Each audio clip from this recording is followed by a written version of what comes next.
بسم اللہ الرحمن الرحیم۔ السلام علیکم۔ عرب کے جنوب میں ملک یمن واقع ہے، جس پر ایک زمانے میں عیسائی حکمران ابرہہ کی حکومت تھی۔ اس نے جب یہ دیکھا کہ لوگ جوک در جوک خانہ کعبہ کی زیارت کو آتے ہیں تو اس نے اپنے ملک میں خانہ کعبہ کے مقابلے میں بہت بڑا کلیسا الیکس کے نام سے تعمیر کروایا اور اس کی سجاوٹ پر بے تحاشا رقم خرچ کی۔ اس نے اہل عرب کو دعوت دی کہ خانہ کعبہ کے بجائے اس کے بنائے گئے کلیسا میں حج اور طواف کرے، لیکن اس کو اپنے مقصد میں خاطر خواہ کامیابی حاصل نہیں ہوئی۔ جب یہ خبر عرب میں مشہور ہوئی تو بنو کنانہ میں سے ایک شخص اس کے کلیسا کو دیکھنے کے بہانے سے وہاں گیا اور غصے میں آ کر کلیسا کی بے حرمتی کی، جس کی وجہ سے ابرہہ طیش میں آ گیا اور آگ بگولا ہو گیا۔ اس نے قسم کھائی کہ خانہ کعبہ کی اینٹ سے اینٹ بجا دے گا۔ ویسے ہی ابرہہ کو اچھی طرح معلوم ہو گیا تھا کہ جب تک خانہ کعبہ موجود ہے لوگ اس کے بنائے ہوئے کلیسا میں حج کے لیے نہیں آئیں گے۔ چنانچہ اس نے ایک بہت بڑی فوج کی تیاری کی۔ اس فوج میں 60,000 جنگجو اور 13 ہاتھی بھی تھے۔ اس بڑے لشکر کے ساتھ ابرہہ خانہ کعبہ کو مسمار نعوذ باللہ کرنے کے ارادے سے روانہ ہوئے۔ ابرہہ کے فوج میں ایک خاص ہاتھی بھی تھا۔ اس ہاتھی کی طاقت پر اسے بہت ناز تھا۔ یہ ایسا طاقتور ہاتھی تھا کہ موٹے سے موٹے دیوار کو بھی ایک ہی ٹکر مار کر گرا دیتا۔ ابرہہ کی فوج نے مکہ مکرمہ میں چڑھائی کر دی اور لوٹ مار شروع کر دی۔ لوگوں کے اونٹ اور گھوڑے پکڑ کر لے گئے۔ ان میں سے کچھ اونٹ عبدالمطلب کے بھی تھے اور وہ اس وقت مکہ کے سردار تھے۔ وہ ابرہہ کے پاس پہنچے جو بڑے شان و شوکت سے اپنے خیمے میں بیٹھا تھا۔ ان کو دیکھ کر بولا، کیوں آئے ہو؟ عبدالمطلب نے جواب دیا کہ تمہارے سپاہی میرے اونٹ پکڑ کر لائے ہیں۔ میں اس لیے آیا ہوں کہ میرے اونٹ واپس دلوا دو۔ ابرہہ یہ سن کر بہت حیران ہوا اور بولا، تمہیں معلوم ہے کہ میں تمہارے خانہ کعبہ کو ڈھانے کے ارادے سے یہاں آیا ہوں۔ تم مکے کے سردار ہو اور خانہ کعبہ کی حفاظت کی ذمہ داری بھی تمہاری ہے۔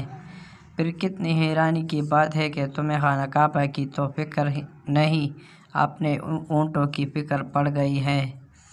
یہ سن کر عبدالمطلب نے جواب دیا، خانہ کعبہ میرا نہیں، خدا کا ہے۔ مجھے اونٹوں کی فکر اس لیے ہے کہ ان کا مالک میں ہوں۔ جو خانہ کعبہ کا مالک ہے وہ اس کی حفاظت کی فکر خود کرے گا۔ ابرہہ تکبر سے ہنسنے لگا اور اپنے سپاہیوں کو عبدالمطلب کے اونٹ واپس کرنے کا حکم دیا۔ عبدالمطلب اپنے اونٹ لے کر گھر واپس آ گئے۔ ابرہہ کا لشکر بہت بڑا تھا اور اس کا مقابلہ کرنا مکے والوں کی بس کی بات نہیں تھی۔ وہ حیران تھے کہ کیا کرے اور کیا نہ کرے، لیکن جو بات عبدالمطلب نے ابرہہ کے سامنے کہی تھی وہ پوری یقین سے کہی تھی۔ وہ جانتے تھے کہ خانہ کعبہ اللہ رب العزت کا گھر ہے اور اللہ رب العزت اس کی حفاظت کی کوئی نہ کوئی صورت ضرور پیدا کرے گا۔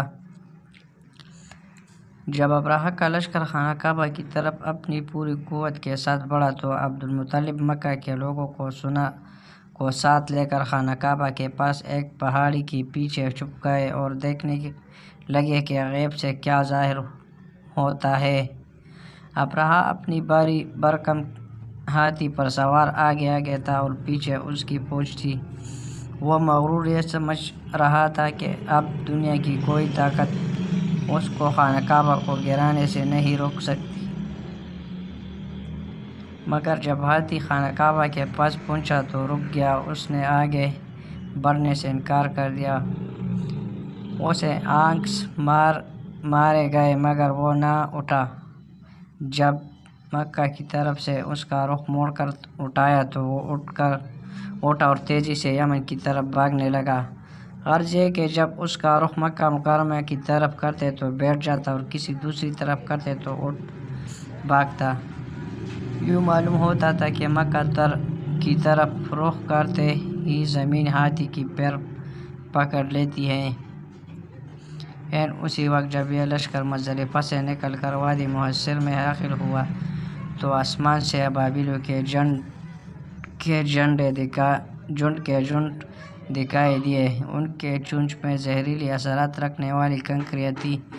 ہر ابابیل نے 3 کنکریاں اٹھائی ہوئی تھیں، ایک کنکری چونچ میں اور ایک پنجے میں۔ ابابیلوں نے یہ کنکریاں ابرہہ اور اس کے لشکر پر برسائے۔ ابرہہ، اس کا ہاتھی اور تمام لشکر ہلاک ہو گیا۔ ابرہہ کو یہ کنکریاں لگے تو ہاتھی پر بیٹھے بیٹھے اس کی گردن دھڑک گئی، بدن پھٹ گیا اور اس سے بدبودار خون بہنے لگا۔ اس طرح عبدالمطلب کی بات سچ ثابت ہوئی کہ خانہ کعبہ اللہ کا گھر ہے، وہی اس کی حفاظت کرے گا۔ یہ واقعہ اصحاب الفیل کہلاتے ہیں۔ اس کا ذکر قرآن مجید کی سورہ فیل میں موجود بیان کیا گیا ہے۔